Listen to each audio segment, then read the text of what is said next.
Welcome to the Sassy Spoon.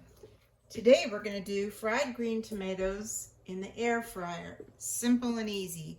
I'm only doing 2 tomatoes because there's only 2 of us for dinner, but you can do this recipe with a lot more tomatoes if you want. And I'll probably have enough sauce left over for more. So my tomatoes are coming into the garden now, and just grab those first few off when they're green. Actually, our grocery stores sell them green. And you can buy them in a most farm stands green now too, so not only the ones you can grow. I like to cut mine about a 1/4 of an inch or so thick, not too thick. So I guess that's about a 1/4 of an inch. Definitely not more than 1/2 an inch. The reason that the green ones are so good fried is because they're still tart. This one's almost 1/2 an inch.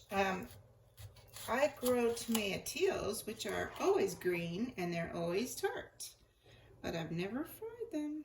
I don't know how they'd be. The smaller end you get, it's harder to cut it thin, so I'm gonna have to cut this one a little thicker.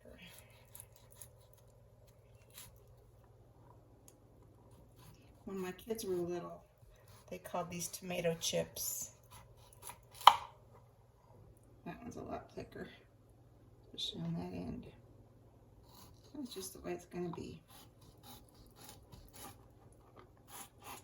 I never really had these until I moved to the south. This one's a little riper, it's starting to blush a bit, so it'll be softer.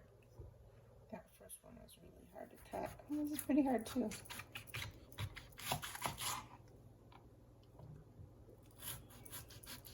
You can also pickle green tomatoes.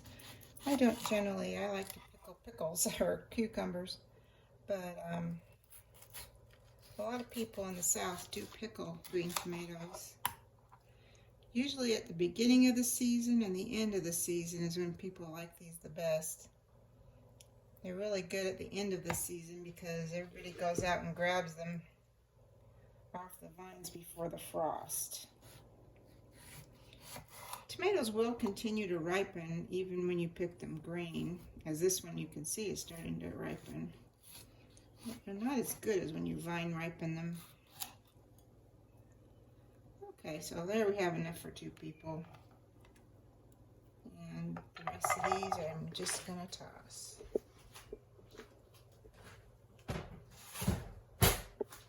Alright, so I'll move this down just a little bit so you can see better.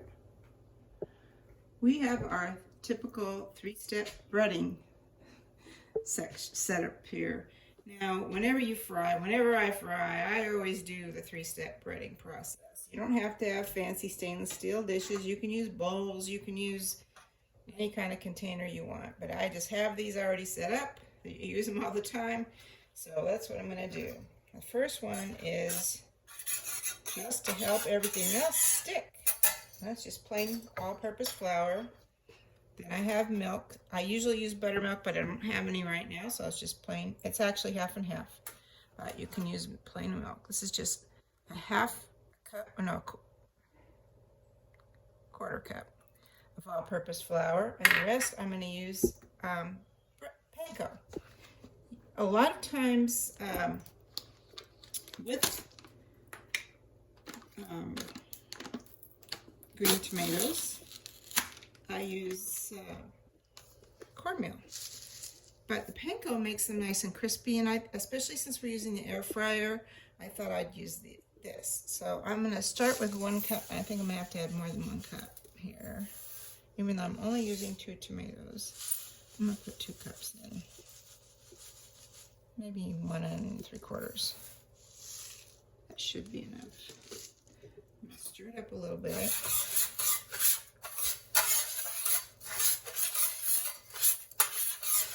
And the reason we add the flour is it helps spread out the panko and make it stick better than if it was just by itself. You could be using cornmeal, fine cornmeal, instead of flour if you wanted.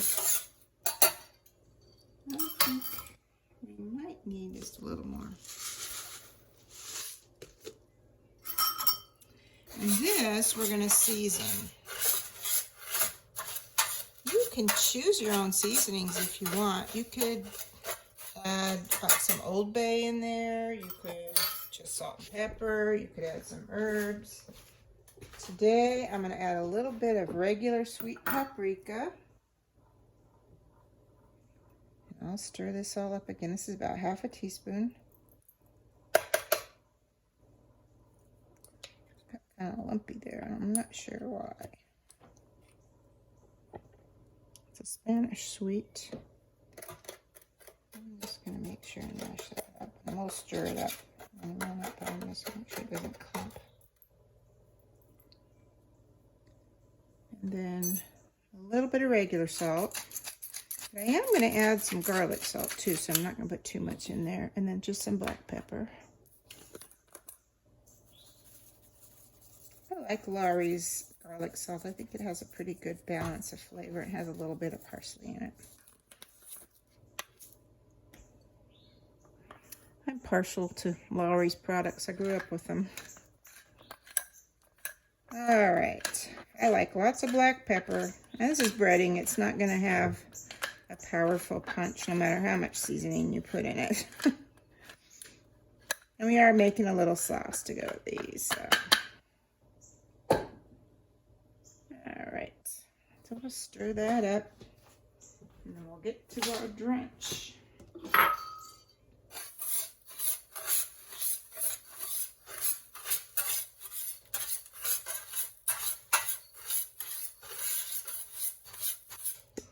I see one little piece of paprika that didn't dissolve. Okay. Oh, I still see it. It doesn't want to dissolve. There it goes. Nothing bugs me worse. Okay. So, one hand's gonna get goopy. I'm gonna keep the other hand clean. And my air fryer has shelves. If yours does not have shelves, and you have one of those drawers, you may be limited in the amount that you can use. So just keep that in mind. Woo! Sorry. So I'm using coconut oil spray. I'm going to put a little bit on the shelf. And so this is how we're going to do it here. We're going to get a little bit of flour on it, a little bit of milk, and as much of the panko as we can. And if we think we need more, we can go back in the milk, back in the panko. We really want to coat it well.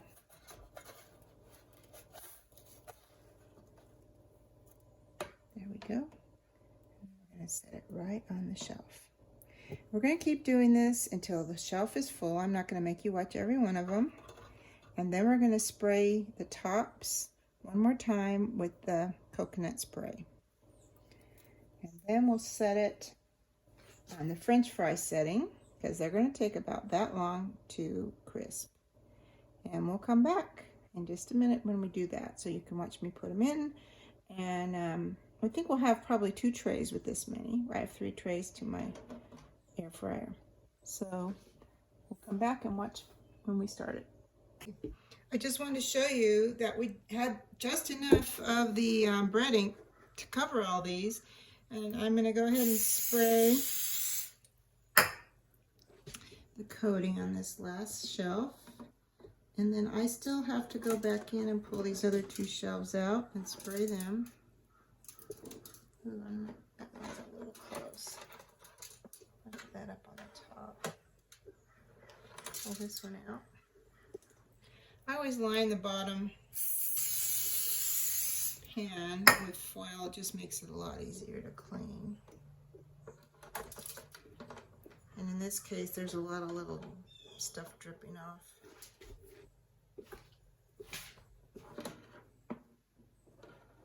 This particular model comes with a basket that rotates and a shish kebab attachment that rotates. Neither one have I used. I just use these shelves. I love them. Excuse me. But I am going to wipe that spray off because I don't think that's going to do very well in the heat in the glass. Yes, it's tempting fate. So like I said, I'm just going to set this on the French fry setting, and I'll come and check it. I really don't think I'll need to turn these over because they are on the shelf. If you are using a basket, you would need to turn them over halfway through cooking. So there's the French fry setting. 400 degrees for 15 minutes. If you're using some other kind that doesn't have a French fry setting for some reason. So I'm going to clean this up and let them cook, and we'll check on them in a little bit. As frequently happens, the top shelf was a little hotter than the bottom, so I'm going to take that one out. And you can see that's pretty brown, but not perfect yet, almost. I really do like these better when they're deep fried, but this is an experiment. And these are almost done too. And the bottom shelf is less dark. So I'm going to put that on the top. There we go. And then this one back in the middle.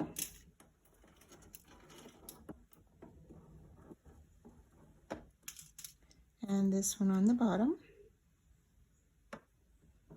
And I'll put it in for 5 more minutes at 400. And just want to shout out to my friends at the Hilo Coffee Mill. KP, hey! My other friends that went and got married on the Big Island, or had their honeymoon on the Big Island, brought this back to me. So that's kind of fun to be able to share that with all of you. So I'm going to put it at 400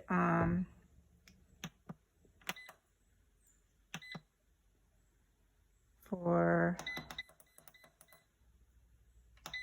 5 minutes and see what that does. I'll meet you back here and then we'll make the sauce. So we have about 2 minutes left, and shout out to Marge and Diane, my friends, who went to the Hilo Coffee Mill and brought me back this pot holder on their honeymoon. I sent them there to visit my other friends who own the Hilo Coffee Mill. They had a good time. So we'll turn this over now and we'll see how this is doing. As I said, I really prefer to fry these in oil, but I think they're going to turn out well just the same. We might get a plate to put them on.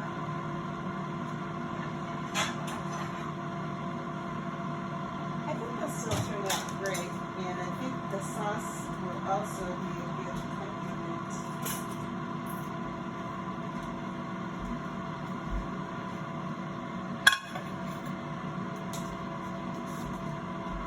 We'll make that up as well.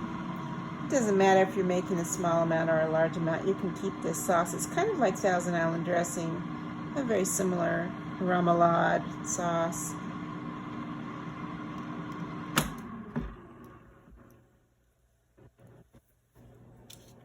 Okay, let's take a look here. They look pretty good. I think we can take them out. Nice and crispy. Tonight we're having an all-vegetable dinner. We're having butter beans and garlic scapes and fried green tomatoes. So it should be good.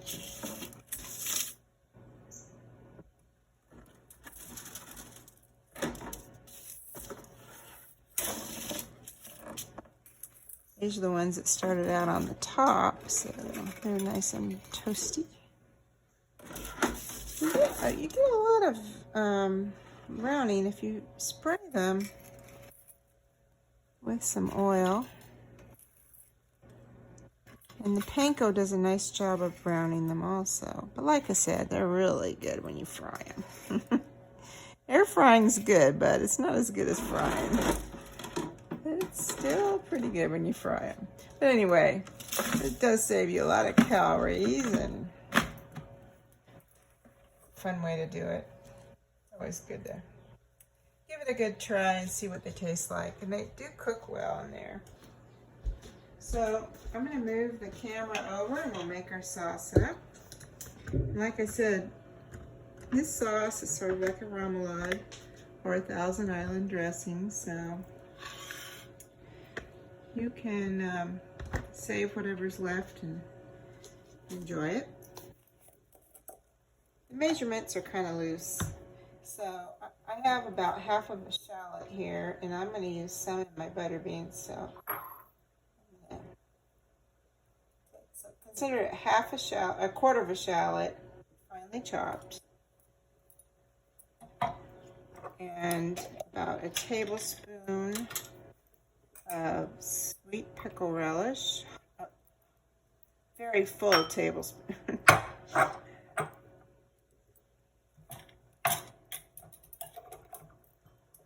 And then I have Annie's organic horseradish mustard. You can use your favorite mustard and just give a generous squirt.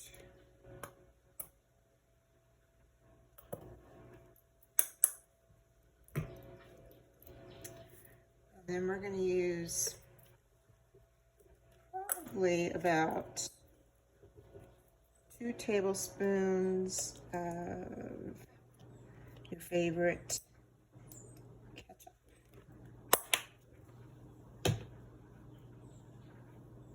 And about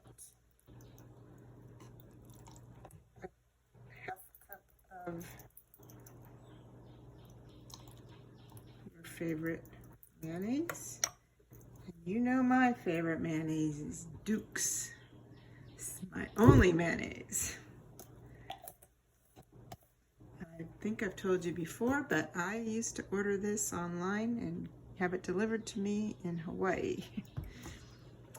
And just a little bit of rice wine vinegar, and probably about a half a teaspoon. That's way more than half a teaspoon. There we go. And some black pepper.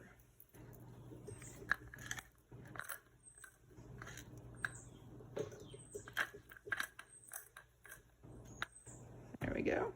And we'll stir it all up.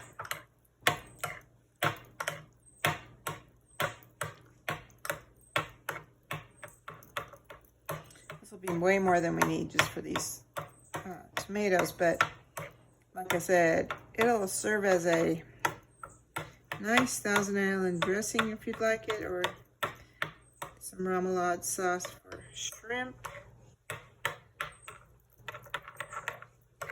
Nice little sauce to have around the house.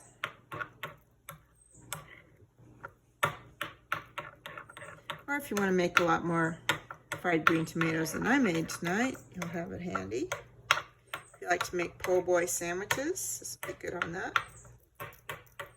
So, that's about all you need right there. And enjoy. So, I guess I have to taste one for you, don't I? It's still pretty hot, but I'll have to take one bite for you. Very good. The sauce is delicious. Really, really good. Full of flavor, nice tart tomato. Nice crunchy coating. Actually, although I love them fried, you really can't tell the difference in the flavor. It's just a little bit of difference in the way they look. Really good. So enjoy less calories, enjoy less fat, and enjoy the flavor of your, I'm not going to double it here. Enjoy the flavor of your fried green tomatoes from your air fryer. Very good. Because next we'll have to try some okra. Have a nice time. Please give it a try and don't forget to subscribe.